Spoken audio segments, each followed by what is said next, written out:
Welcome to the AESCON 2020 Scientific Session 7, Trade and Investment. Yeah. This is Mr. Masud. I am Associate Professor, Department of Business Administration, Noakhali Science and Technology University from Bangladesh. In the session, we have three prominent speakers from different sectors. Is Eleonora Salluzzi, she is from Switzerland, and Cungki Kusdarjito from Indonesia, and Felippa Amanta, she is also from Indonesia. So I hope that the session will be very interactive and very interesting, because our session is trade and investment. So at the moment, that is very, very crucial. Also, the goal of the scientific session is strengthening the relationship between Europe and Asia. So we know the COVID-19 is a big problem, specifically for Asia, also for Europe. So at the moment, strong connectivity between the two regions, especially for trade and investment, is very important. Our three speakers will give some direction of this issue. And so in this program, all of the speakers have 12 minutes. After 12 minutes, we have 3 minutes for questioning. So there will be some questions from the audience, and I will ask the questions. Also, the question will be right-hand side of the chat box.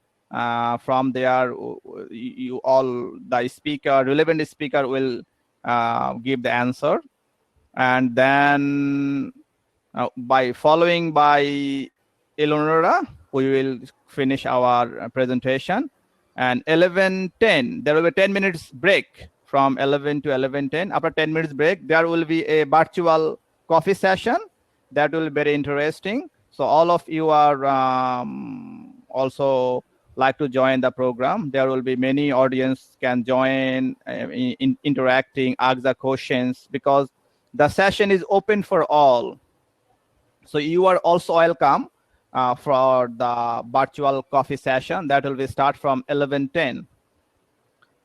Okay, I like to start our program. I already introduced myself. Actually, we like to thank also the organizer to make this virtual conference, because the conference is very crucial for the connectivity between Asia and Europe, because the goal of the conference is strengthening Asia-Europe links through data and research. So that's why we are very grateful to the organizer for arranging these types of program.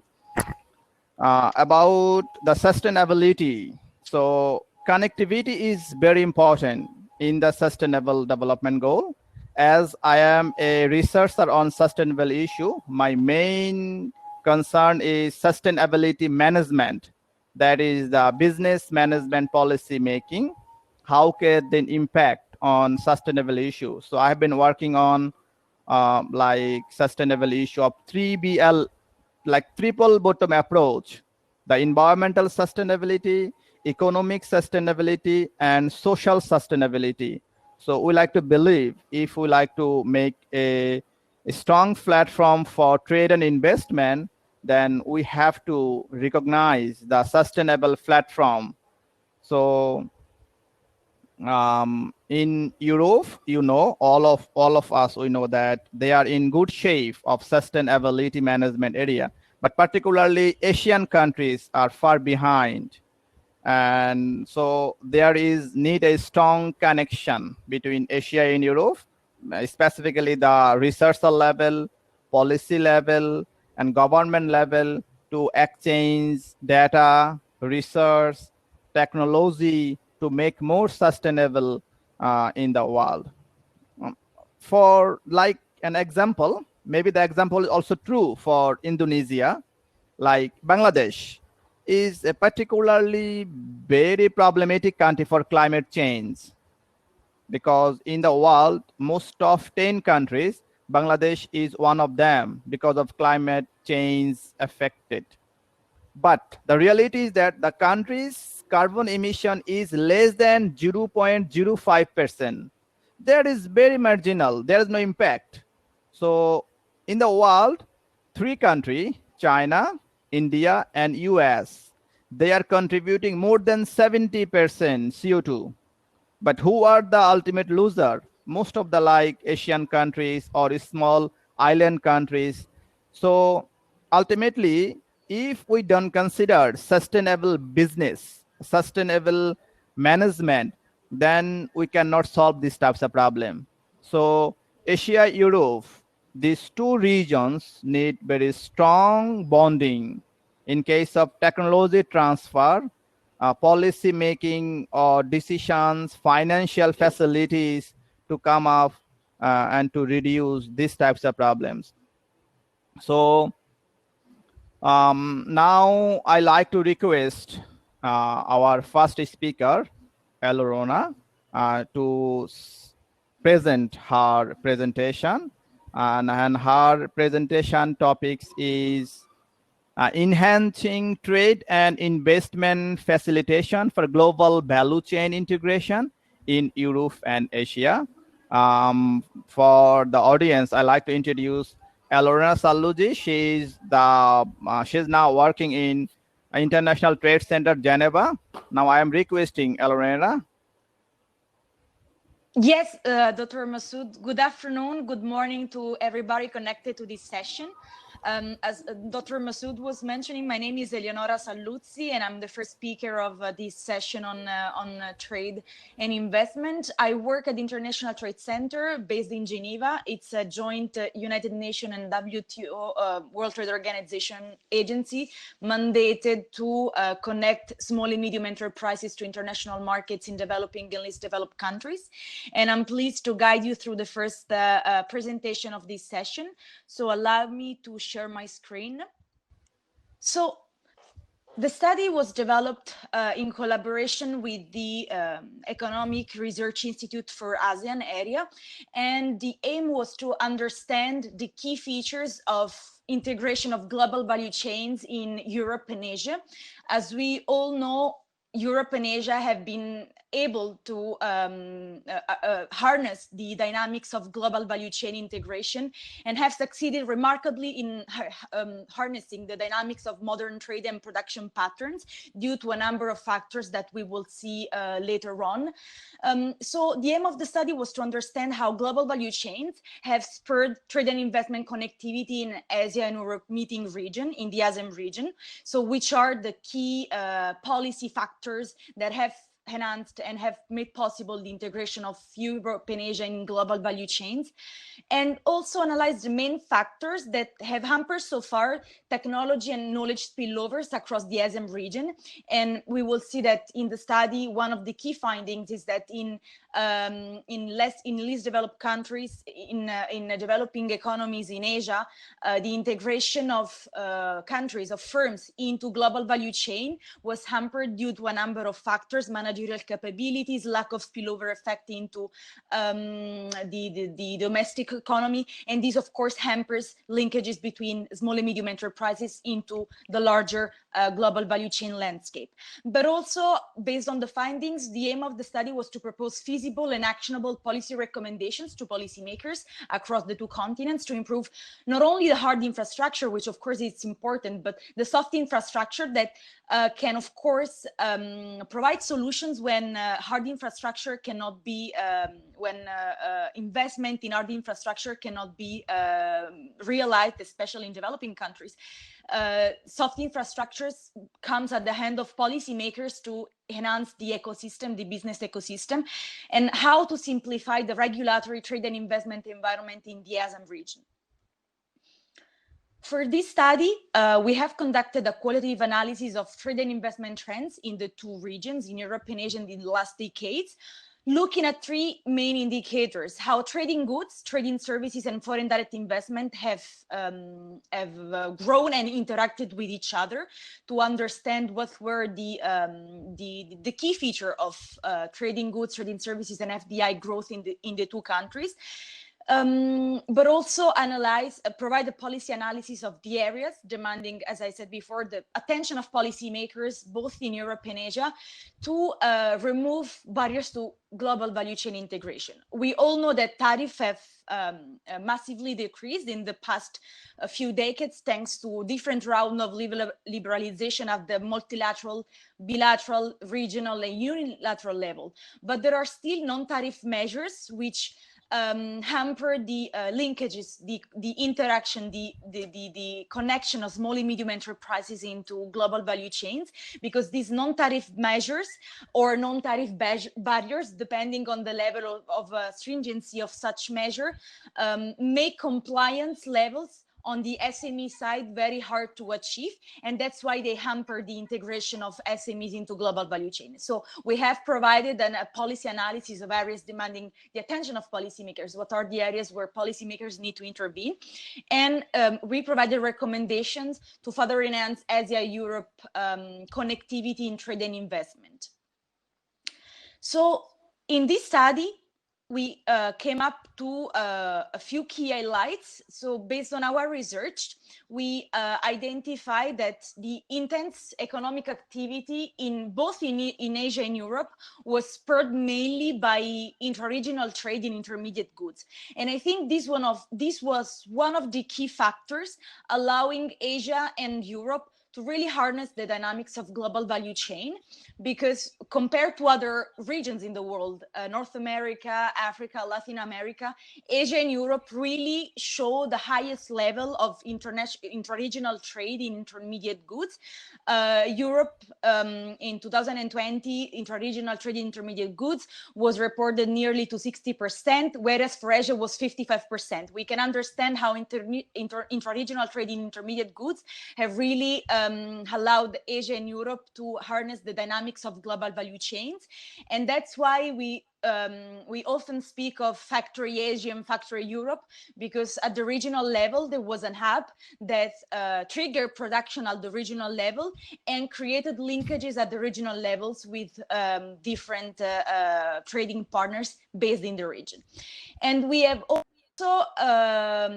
noted how manufactured goods dominate trade between Asia and Europe. Nonetheless, trading services have increasingly grown in importance. And why? Because in the most developed countries in Asia and Europe, and we see how China now is climbing up in the value chain, the added value brought by services was really key in making sure that these economies could harness the dynamics of global value chain integration, could capture higher and higher shares of global value chain added value, and could spur linkages between smaller firms and multinational companies. And this was especially the case in Europe and in thanks to also the deeper regional integration that has taken place in Europe. As I was mentioning before, one of the other key trends that we identified in these studies is that the global value chains have clustered around regional production hubs, as I was mentioning before, and the distribution of the value added is dynamic. Among this economy is dynamic and allow the sharing of not only technological spillover, but also knowledge spillovers among smaller firms and multinational companies. And also another key highlight that we reported in the studies that Europe and Asia are the world's top destinations for FDI.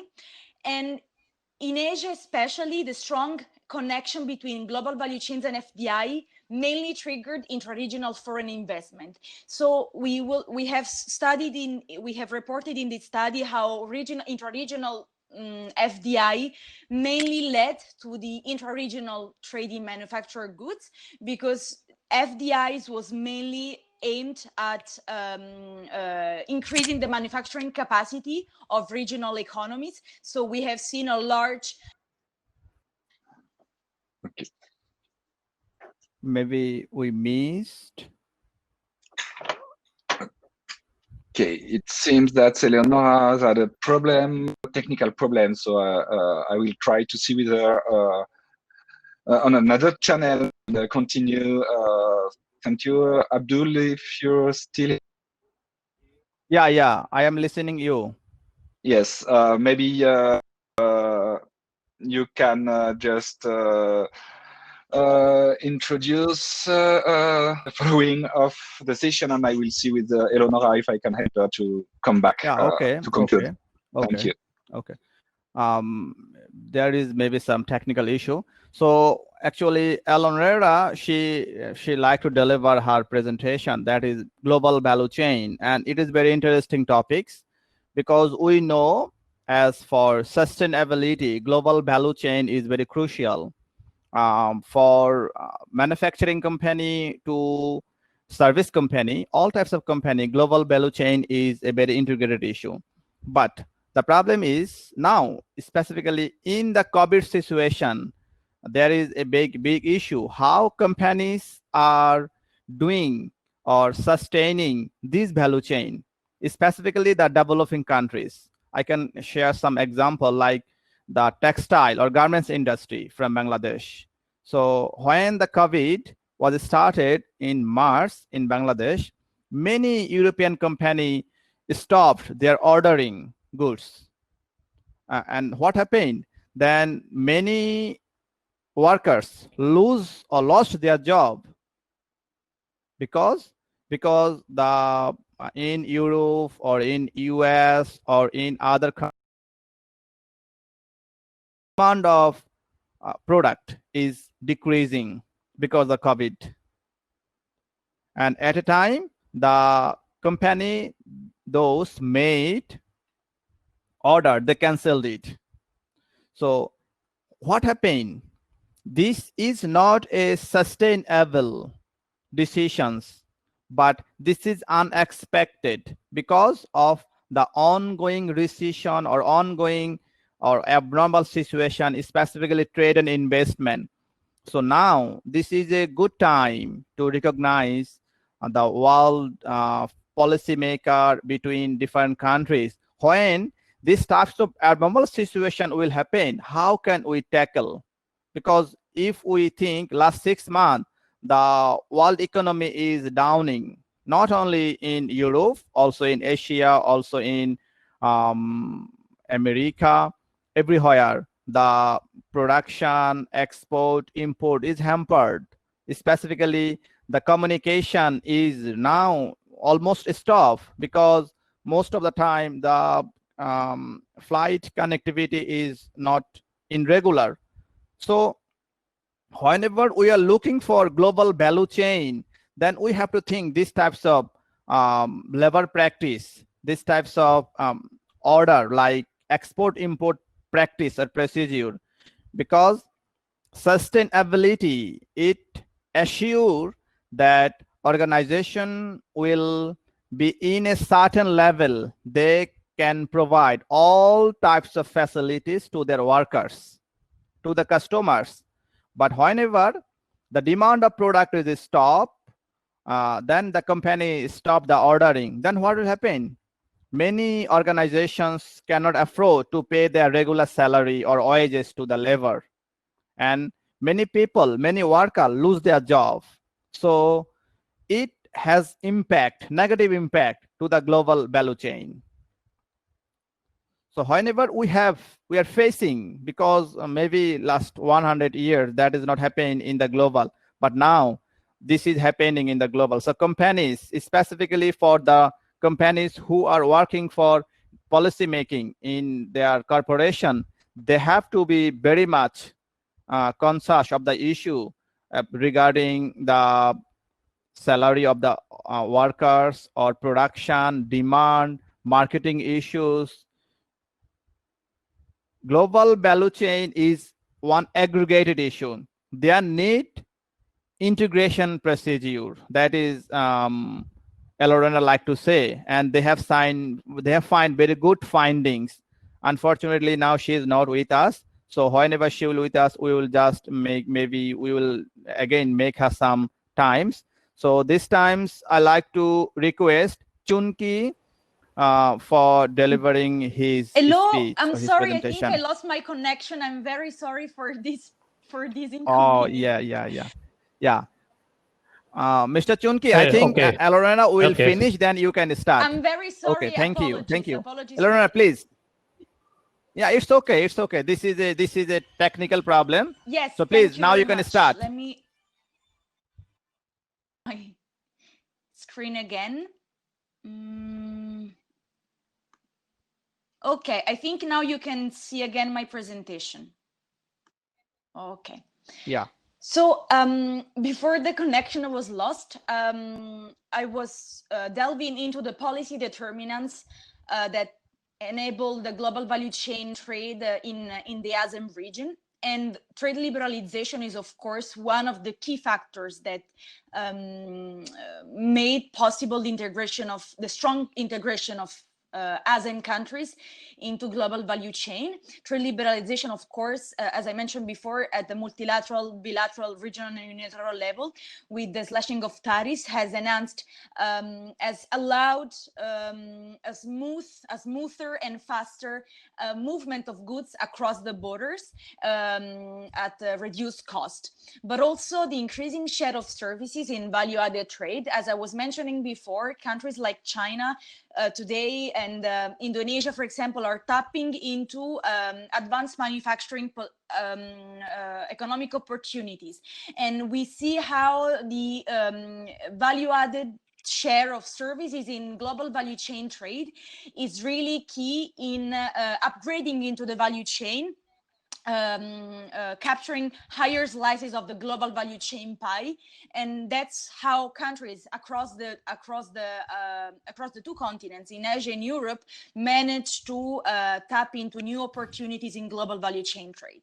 But also the decreased transportation and ICT costs since the 90s. We saw how the decreased costs in transportation and ICT, air freight and sea freight, enabled, of course, exporters and importers to move goods at a faster pace and at reduced cost. And this, of course, it's one of the key determinants that made possible the massive trade flows that we can see on the right. We can see how interconnected is the world when it comes to global value chain trade, and that also made possible the movement of goods at the regional level. As we have seen before in Asia and Europe, the intra-regional trade is really one of the key factors that can explain how global value chain at the regional level made possible integration of Europe countries, I would say, in regional value chains. But also business-friendly reforms, from contract enforcement, making the business environment more transparent, providing access to information, enforcing investors' rights, all the business-friendly reforms that were carried out since the 19th onwards, both in Europe and in Asian countries, in East Asian and Southeast Asian countries, have, of course, reinforced the confidence levels of investors and multinational companies that have decided to relocate their production activities in specific countries across the two continents.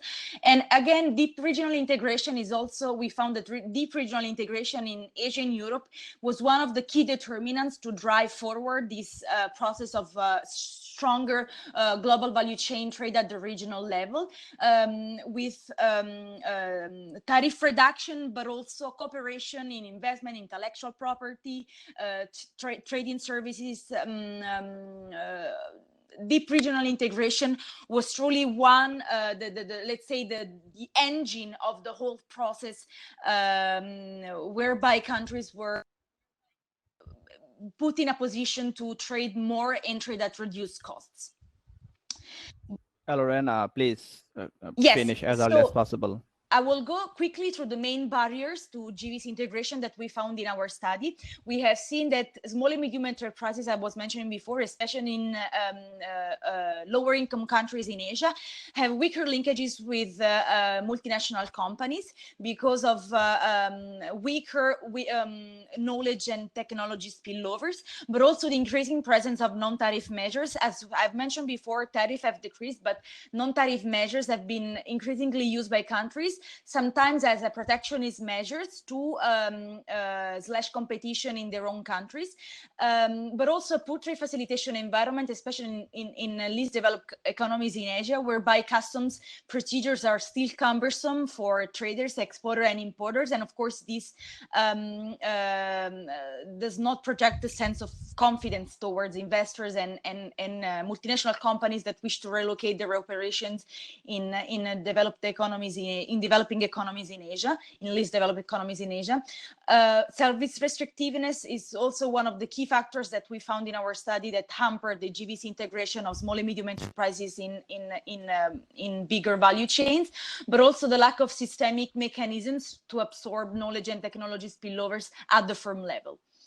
So based on our findings, we proposed a number of key recommendations to us and key policymakers. And one of the key recommendations, I think we can all agree, is that in a time where non-tariff measures have been increasing, countries need to keep pursuing deep and comprehensive FTAs that go beyond trading goods, but encompass services, investment, and trade facilitation provisions.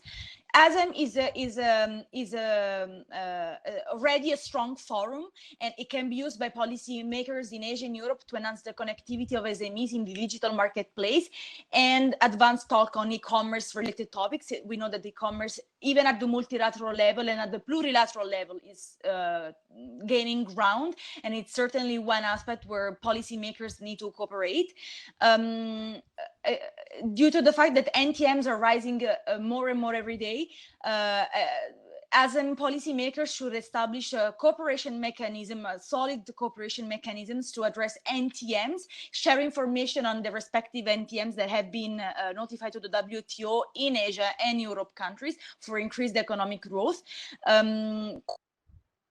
As much as possible, concerted implementation of trade facilitation reforms, and into the entry into force of the WTO trade facilitation agreement certainly provides a new common ground to seek cooperation to implement trade facilitation reforms, but also differentiate investment policies based on the country's level of development.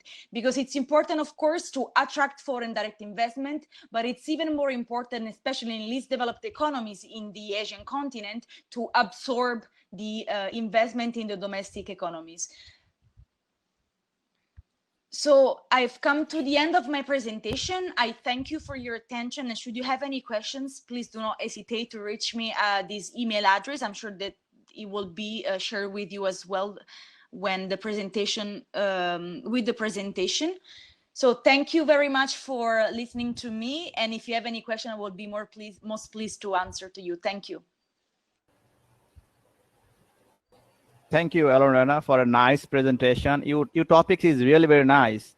Specifically, you have identified some crucial point regarding the global value chain.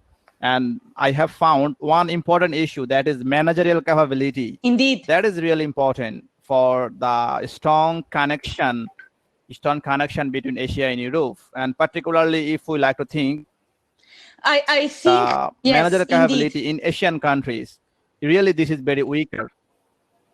Yes, and even we found that so now we are expecting some questions from the yes.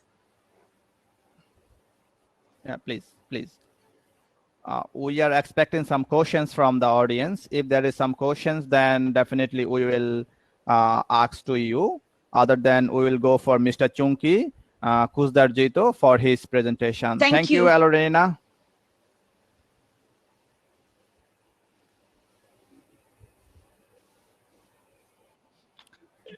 Mr. Cungki Kusdarjito, I think we have not so much time in our hand, so I think you can start your presentation. Thank you. Can you see my presentation? No? Okay, I will start my presentation. I would like to discuss about the role of global value chains to strengthen the connectivity between Europe and Asia. Global value chains allow quite a lot of opportunity for developing countries, as we know already, to participate in global trade and improve productivity. Before the rise of global value chains, nation had to build a deep and wide industrial base before becoming competitive. For example, Japan, USA, and Germany. Some of the East Asian countries demonstrate that participating in global value chain may decrease poverty. And we can also see in Bangladesh and Indonesia and the other countries maybe. Yet, before implementing global value chain, some considerations should be considered. For example, the use of innovation to encourage progress, foreign direct investment, and the development of human resources by improving education quality. Let's have a see here. The old paradigm for development is based on the states of development. So first is agriculture, then go to apparel or textile industry, automotive, IT hardware, and business service. But now with global value chains, its country or its region can also go vertically, not only horizontally. So it's depend on the resources that the country have. And also, I think the foreign direct investment has also become the determinant of the vertical movement. Okay, in this discussion, I will use data from the ASEM Sustainable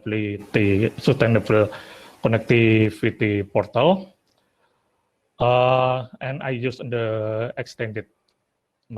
extensive aggregated data. This is including physical, economics, and financial, political, institutional, people-to-people, social and economic, and financial, which related to the sustainability. The analysis I use in this research, broad principal component analysis, or in short, PCA, self-organizing map component artificial neural network, and in short, SOM, and also social network analysis, or SNA. This is some abbreviation that we use through my presentation. Okay, the result from the broad PCA, we can see here that economic or financial for connectivity is not related to the economic and financial, is related to sustainability. So it's in the opposite direction. And we also find this from this result. Germany, Great Britain, and France is leading countries in terms of connectivity and economic financial connectivity in terms of people to people. And we can also see the Nordic group here. For example, Norway, Denmark, Sweden, and social institution and institutional is Swiss, Switzerland. And this is the group of Eastern Europe. China is here. It's very high in economic and financial, but opposite direction with environmental. We can also, Russia and Malaysia, maybe it will follow China in the future, I guess. This is Brunei, Kazakhstan, this is India, Australia, and Korea. So countries in Asia and Europe exhibit different characteristics. Almost of the Asian countries are located in the opposite side of the indicator that we can see here. Europe is mostly in the blue circle and Asian countries in the red circles. Brunei and Kazakhstan are negatively related to the social and institutional issue. And Vietnam is negatively related to the political indicators. Malaysia and Russia, as I mentioned before, negatively related to the environmental indicator, and also China, I think. Myanmar and Laos, negatively related to the economic and financial and people to people. This is Laos and Myanmar here. It's very far and in the opposite direction. Great Britain, France, and Deutschland or Germany, very strong in economic and people-to-people connection. And as I mentioned before, China is here, become outliers. And then we go to the SOM. We can group into 4 group countries. For example, here is the blue one, is Germany, France, and Great Britain. This is Italy, and you can see here, Japan, China, and Belgium, Netherlands is here. And then we can see Malaysia and Russia is here. Brunei, Kazakhstan, and Mongolia is here. And this is some Asian country, mostly in the same group here, except for Cyprus and Greece. For example, Laos, Vietnam, and Cambodia, Brunei, Myanmar. This is Indonesia, India, Philippines, Pakistan, and Thailand, and so on. Nordic countries are also in the same group mostly. For example, Denmark, Norway, Sweden, and Switzerland. Let's have see here. This is some indicator which is related to its group. For example, here, Austria and Finland, political, institutional, social, economic, and sustainability. If we see from the previous slide, we can see the Nordic country mostly is close to the sustainability index in aggregate.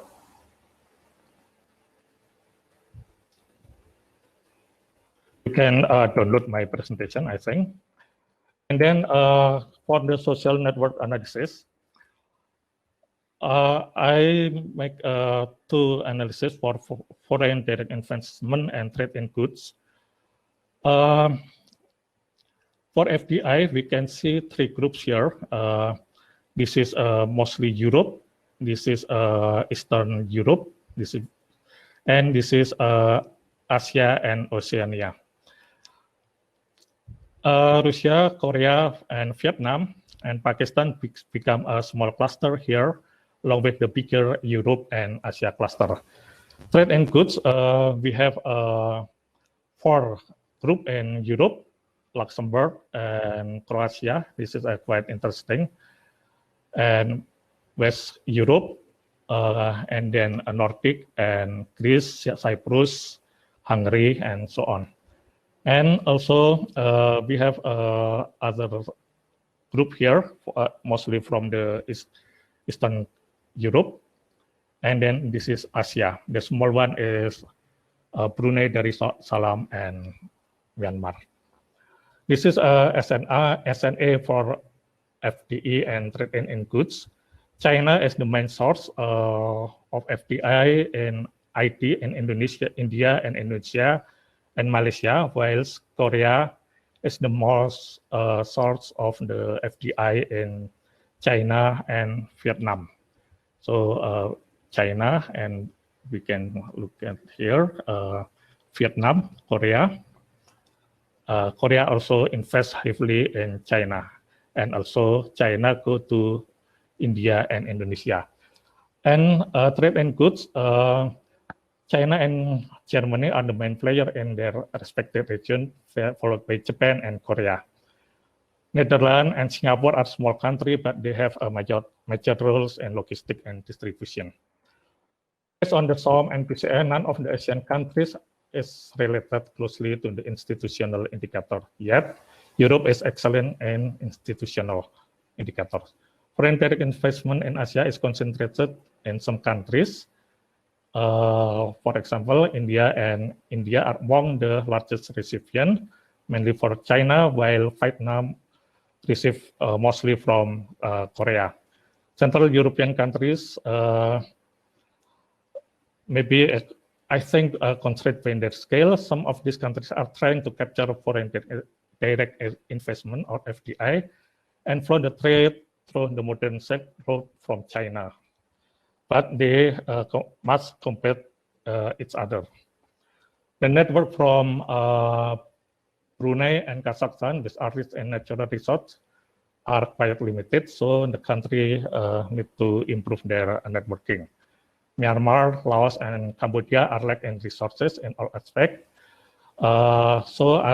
In my opinion, they can go to the neighbor countries, for example, with some Indochina or Thailand, for example, with Vietnam or Thailand. In conclusion, joining global value chain is faster than the old import substitution route. The developing nations that adopted the new strategy are called emerging market economy. It shifts the locus of globalization from sector to states of production. GVC not only stimulates economic growth, but it also creates economic polarization into three economic regions: China in Asia, Germany in Europe, and United States in North America. This opportunity can be improved by enhancing the network outside the traditional ones. For example, Central Europe may exploit the opportunity of GVC and higher education collaboration with Asian countries. This is the end of my presentation. Thank you very much.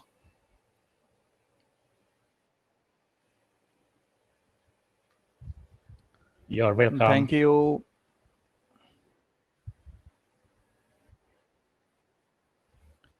So it's very nice presentation because in this presentation, the speaker find many countries, specifically in Asia region and European region. So it's very promising because the study specifically pointed the TBL approach, triple bottom approach, like economic sustainability, environmental sustainability, and social sustainable indicators. And it's like to made or find which country has strong in which indicator. That is very promising in my point of view. And also one of the another important findings of the study is in Asian countries, institutional indicators. It's really true. Asian countries institutionally are very weak than European countries. Then at the moment, these types of connectivity is really important. Exchange of information, exchange of policy, or exchange somehow the government level connection to increase the institutional capacity of Asian countries. Thank you, Cungki. So actually, is there any questions? I think we will go the question and answering at the end of the session. So now I am requesting Felippa thank you so much, Dr. to Masud, present her Good morning, presentation. good afternoon to everyone. Thank you for Eleonora and also Pak Cungki, who presented so well in the beginning. I wanted to just give sort of like a case study of what we've been talking about, trade and investment. So I wanted to share a case study of how it would look like and how that will impact the people in a country. So is my screen okay? Can you see my screen? Perfect. Thank you. So in this case study, I'll focus on coffee and cocoa, so in the agriculture sector. So we begin with a background on European and also Indonesian trade. So trade numbers between European Union and Indonesia are still relatively low if considering the market size. European Union trade export to Indonesia is only about 11.4 billion, whereas Indonesia's export to European Union is about 14.5 billion US dollar. So Indonesia is actually European Union's 31st biggest trading partner, which is quite low, and 5th in ASEAN region after Singapore and Vietnam. Whereas the European Union is Indonesia's 3rd trading partner behind United States and China. Continuing on from trade, the investment numbers between EU and Indonesia is also quite low, only at around $2 billion. So this is low given the market size and the relationship that we have so far. And unfortunately, looking ahead, these numbers are also at risk of decreasing ahead because Indonesia is poised to graduate from the generalized schemes of preferences, whereas what we've been enjoying a reduced tariff so far. So therefore, there has been a need for a comprehensive economic partnership agreement to continue to support and increase the relationship between Indonesia and European Union. I like what some of the recommendations that Eleonora made earlier about the need for a comprehensive free trade agreement, and the IEU CEPA is hoping to be that agreement between Indonesia and EU. This agreement was first launched, the negotiation for this was first launched in 2016, and then it has since continued until in December, they've reached the 9th round of negotiations. But then unfortunately, then of course, as we know, COVID happens and then putting a question into the negotiations, but both parties have fortunately continued on with the negotiation through virtual negotiations and meetings. Just to give a brief overview of some key areas of negotiations, as I said, because it's a comprehensive agreement, it covers many areas, including trade in goods, especially tariff liberalizations, rules of origin, customs and trade facilitations, non-tariff measures such as sanitary and phytosanitary measures, investment liberalizations, trade and sustainable development, importantly, and also economic cooperation and capacity building. So this is really looking like a very positive thing that we're working towards, and we're quite excited with this. So to see how the IEU CEPA will impact Indonesia, first we look at some of the exporting commodities from Indonesia. Just as a case study, we look at coffee because Indonesia is actually quite an important exporting country. We're 4th biggest producers of coffee in the world. And so far, we've exported more than $1 billion worth of coffee to the world, and 20% of which goes towards European Union member states. And then this, of course, on the ground speaking, this impacts more than 1.7 million farmers working on coffee grounds or coffee plants in Indonesia. This is also, we chose this because trade analysis shows that coffee is actually a missed opportunity for Indonesia because there's a growing European Union market. And so it's really nice if we can export more of coffee to fulfill that demand. In addition to coffee, we also look at cocoa. We are also a top producing country. So we're actually the 3rd biggest cocoa producing country in the world, below Côte d'Ivoire and Ghana. But unfortunately, the export value is still quite low. And even we're not even a big exporter to the European Union. This is because the cocoa quality that we produce are actually quite low. So the European market is not as interested in it. And then they would prefer to buy from Ghana and also from Côte d'Ivoire. Why are the export numbers so low for coffee and cocoa, although Indonesians are also proud of it?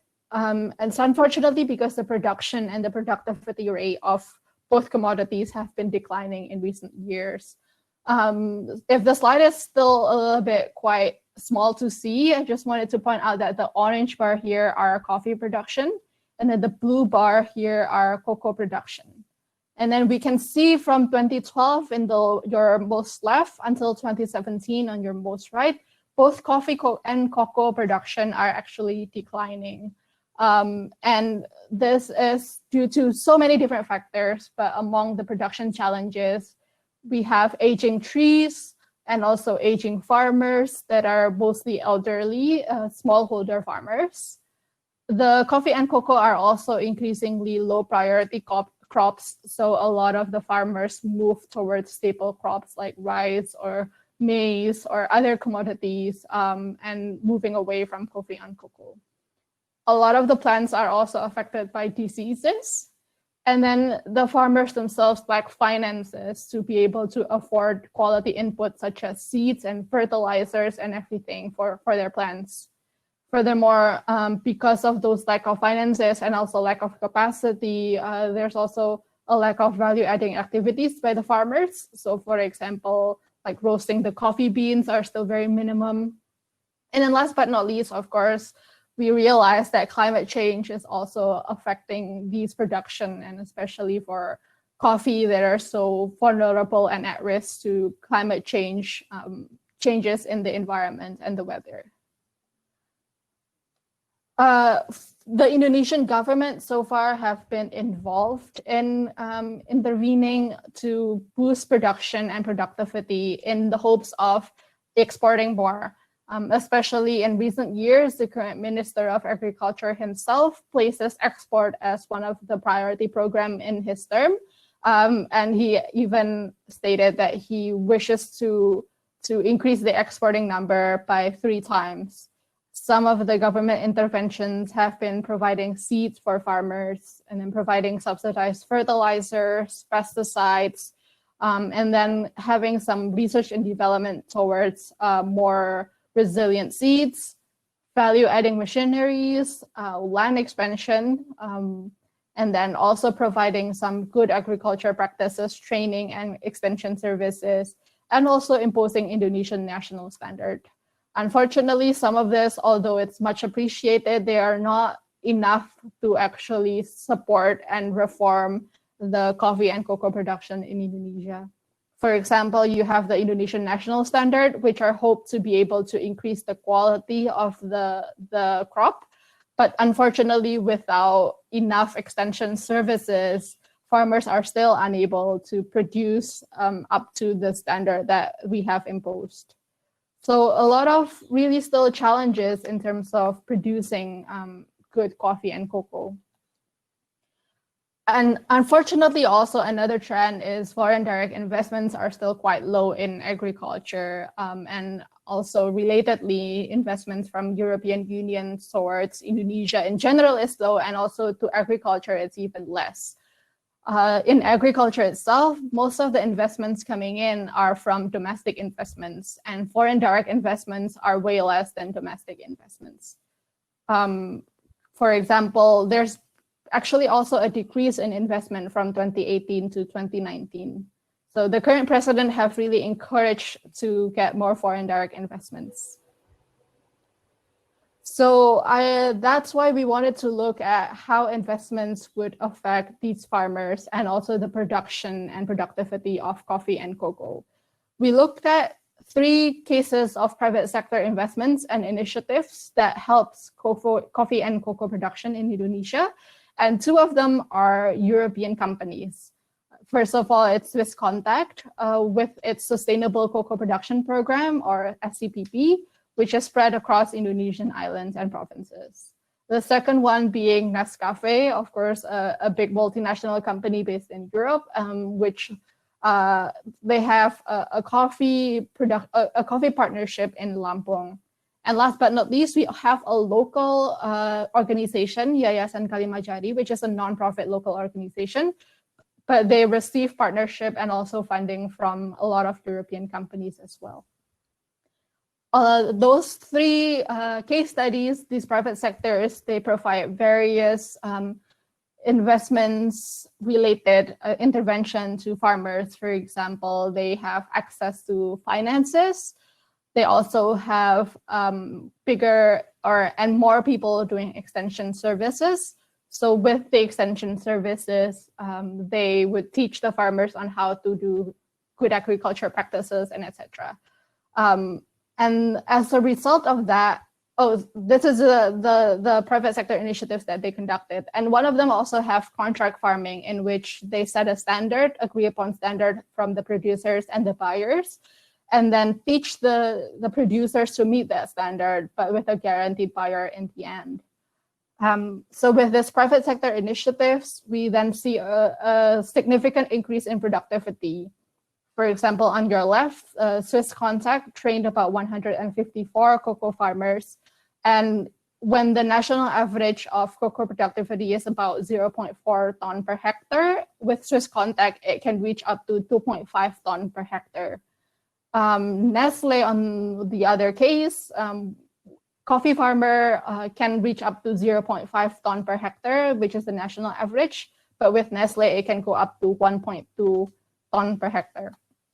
There's also an increased selling price. Well, Kalimajari, it doesn't really see a significant increase in productivity, but they did see an increase in selling price because the farmers are able to achieve higher quality and also get certification and sustainable certification. Sorry, excuse me. So just to wrap up everything, the policy implication of this is that we see that we see a positive impact of foreign investments from private sector, what they can bring to Indonesia's human capital and also productivity. So that suggests the need for an IEU CEPA to facilitate European Union and Indonesian connection in trade and investment. So we're hoping with the IEU CEPA, it will increase numbers of trade, increase market access for these farmers. And of course, it comes with greater investment from European Union to the agriculture sector, which will hopefully increase productivity and then therefore also the farmers' welfare. So the recommendations, we really hope that the IEU CEPA negotiation will be finalized soon and hopefully it will be ratified by both parties. I will end there. Thank you so much, Dr. Masud, for the time.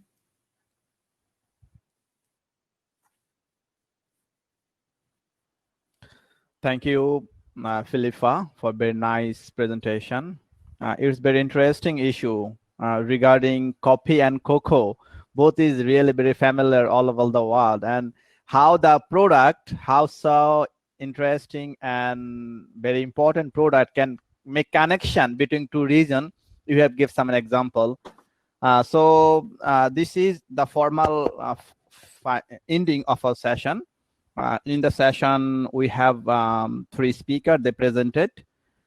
So now, any questions from the audience, we will like to give the answer.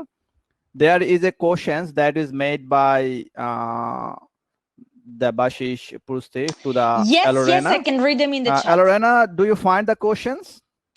So I think the first question please. was, I think it's from Ajari, if I'm not mistaken.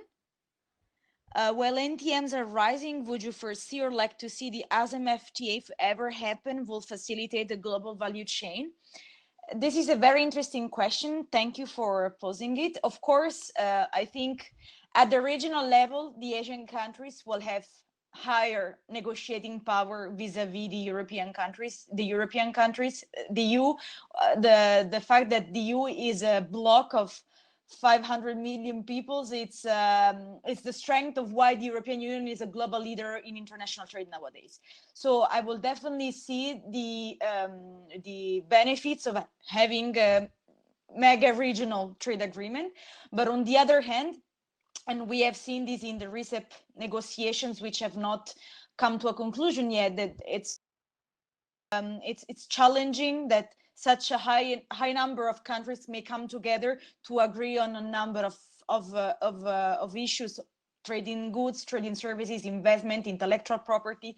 So I will see that for the near future, the bilateral negotiations will be the most feasible way of enhancing cooperation in these areas to make sure that countries can keep reaping the benefits of global value chains. But of course, and this is food for thought for the policymakers to see how in the futures, instead of having overlapping FTAs, and this is one of the key reasons, for example, why I think in Africa the integration into global value chains has not been as strong as in Asia, for example. This will definitely help the integration of countries into global value chains. Yes. Okay. Yes. Do you see differences among Asian countries? And which countries are more integrated in the GVCs or more closed off? This is another very interesting question. I've read a few weeks back the World Development Report produced by the World Bank 2020. And I think Asian countries have, on average, been able to reap the benefits of global value chain integration. But there are some countries that have managed to upgrade more than other countries. For example, India has been able to more and more embed services in the manufacturing process of global value chain. And Philippines, for example, has moved from simple manufacturing to advanced manufacturing, as well as China. So there are countries that have been able to upgrade faster in the value chain, like India, Philippines, China, of course, Korea, moving towards the high-end level of innovative activities, which is the phase where United States and the European Union are. So I would say that there are some countries that have not yet been able to make the change to upgrade. Bangladesh is still, for example, though Bangladesh has been able to reap the benefits of apparel value chain, still the transition towards advanced manufacturing has not taken place. So I will say that all countries on average have been able to reap the benefits of global value chains in Asia, but the pace at which they are able to upgrade in the value chain is different.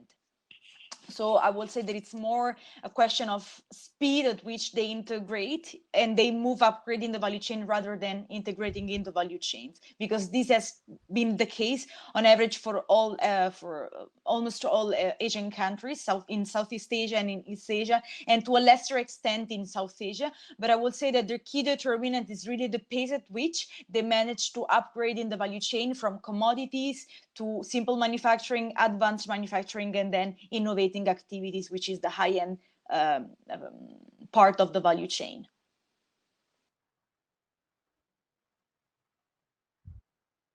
Okay, thank you, Eleonora. Very nice answer. Maybe probably you have another question. Yes, I think this is the last question. In the midst of growing e-commerce in the digital platform, how do you think that data adequacy and protection and its regulation in terms of cross-border flow of digital trade will affect the growth of the digital service sector in the post-COVID era in developing countries in Asia? Very good question. Thank you very much, Debasish, for making this question. I think, of course, this is a crucial area for policymakers to strengthen the data protection and privacy and cyber laws in their own countries. 2/3 of countries nowadays have a data protection scheme in place, but they don't have the resources or the skill to enforce it. But on the other hand, we need to cope with the reality. Due to COVID-19, many countries have eased their laws and regulations to enhance digital cross-border transactions, and we have seen a massive increase not only in B2C transactions, but B2B transactions, due to the fact that many businesses to survive had to rely on online commerce. So I think going further, this is one of the key policy discussions that at the multilateral level have not gone at the desired pace, that have been ongoing discussion at the WTO level to further cooperation in e-commerce and data protection. So I think this is one of the key crucial aspects that will have to be considered in the next years to come, not only as a response to COVID, but as a transition towards digitalized economy and cross-border transaction. So I see room for policymakers in the ASEM region to cooperate, notwithstanding the fact that at the multilateral level, the discussions are still ongoing. This is definitely an area where policymakers in the ASEM, and ASEM as a forum, can exploit to advance bilateral, regional and bilateral talks in the ASEM forum to strengthen data protection and cybersecurity law.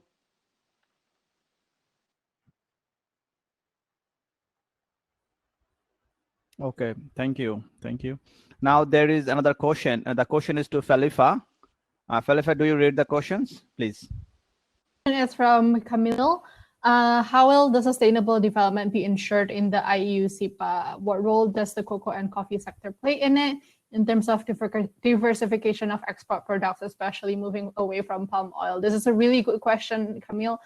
Thank you for that. I think sustainable development will definitely play a huge role in the IEU CEPA, whereas the negotiation is still ongoing, so I cannot provide an answer for certain. Although based on the reports that I've had so far on the ongoing negotiation, sustainable development is definitely one key issue that both parties have been really negotiating. And that's of course, as we know, the European Union really have a high sustainable standards that they really want the Indonesians to follow. So they're negotiating in that, and hopefully we'll see a positive agreement from both sides. I think what that means for coffee and cocoa is cocoa and coffee especially from what I know, is actually a really good plant for to help reduce carbon intake, because there's really good agroforestry that supports reducing carbon emission. So with coffee and cocoa, supporting those agroforestry industry as opposed to palm oil, that would actually be a good move for Indonesia to move towards that sustainable path, especially for environmental sustainability, and also for economic and also social sustainability. We know that a lot of the cocoa and coffee farmers, they are much more resilient than perhaps some of the palm oil workers, especially to things like wildfires, forest fires, etc. So hopefully we'll see something positive out of the current negotiations. And there's also a follow-up, if I may, from Debashis, also with Kristi. Thank you. You mentioned about the negotiations and integrating sustainable development and trade. Is it going to be legally enforceable? And so does it undermine a country's flexibility in achieving SDG goal by 2030? That's also an interesting question. We aren't sure yet because the negotiation is still ongoing. We're hoping that, of course, it will there will be some mechanisms and also cooperation, not just something that are legally enforceable, but there's also a cooperation between EU and Indonesia to help Indonesia move towards sustainable development, which we're already seeing with current private sector investments. So it's not just a specific legally enforced standards, but also it comes with capacity building, and it comes with knowledge and technology transfer that will help Indonesia be more sustainable. And in regards to undermining a country's flexibility, I don't really think so as of yet. I think they will still be integrated or coordinated with also Indonesia's own goal and SDG. Thank you. Thank you, Felippa. Actually, Eleonora and Cungki both are working for global value chain. Both of your topics is related with value chain. So it's not a question, for my understanding, that is, in case of Europe, most of the country has a standard, but in case of Asia, all country is not in the similar standard, like Korea, Japan, probably Malaysia. They have some good branding. They have very strong institutional capacity. Then when we like to impose these types of global value chain, some other developing country like Bangladesh, like India, like Pakistan, they are following many types of pressures and many types of problems. So how can these types of problems could be solved? May I answer, or Cungki would like to answer as well? You first, please. Yeah, please. Sure. Thank you for the comment, Dr. Masud, for the question.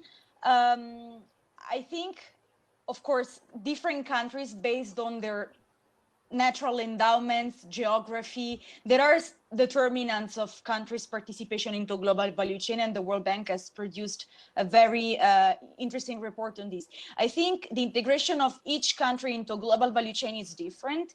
And as I was mentioning before, each country has a trajectory of participation and integration and upgrading into the value chain.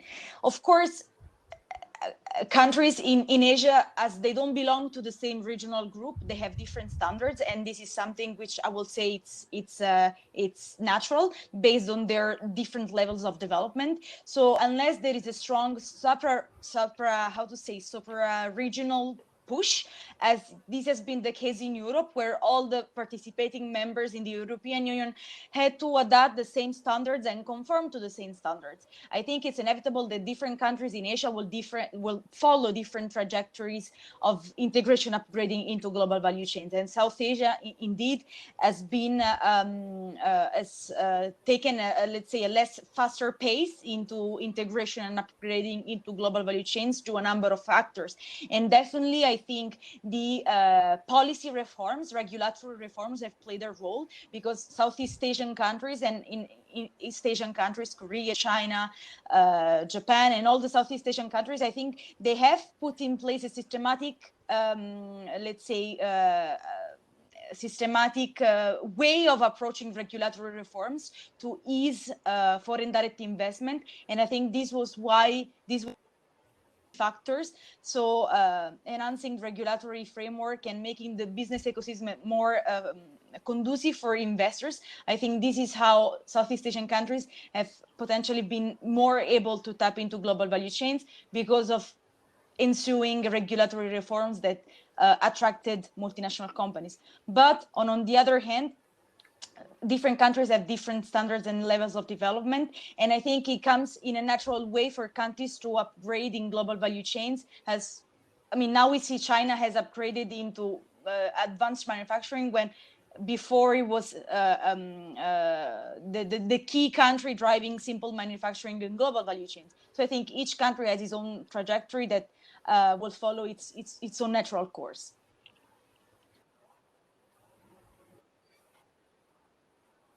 Thank you. Okay. Thank you very much. Yeah. Do you like to share anything, we Cungki? can find some facts. For example, European countries mostly differs with Asian countries. And then based on the indicators that developed by AESCON, there are also many subgroups. For example, maybe the developing countries may follow, for example, Nordics model, or maybe UK, France, or something like that, or maybe Italy or Spain. So it's quite different, I think. But in my opinion, maybe we still have, we need additional indicators, especially for the Asia, because the segregation between Europe and Asia maybe is not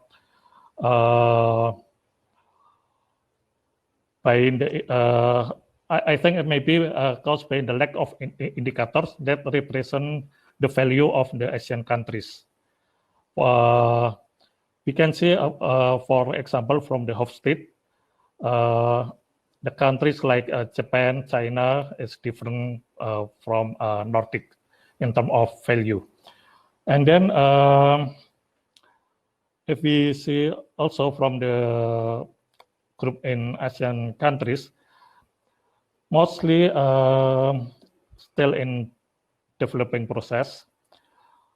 Some countries are still quite limited in terms of networking. So as Eleonora mentioned, so it's because of difference, and also maybe in the geographical areas has also become a determinant. So I suggest during the COVID, mainly, we can develop interregional force.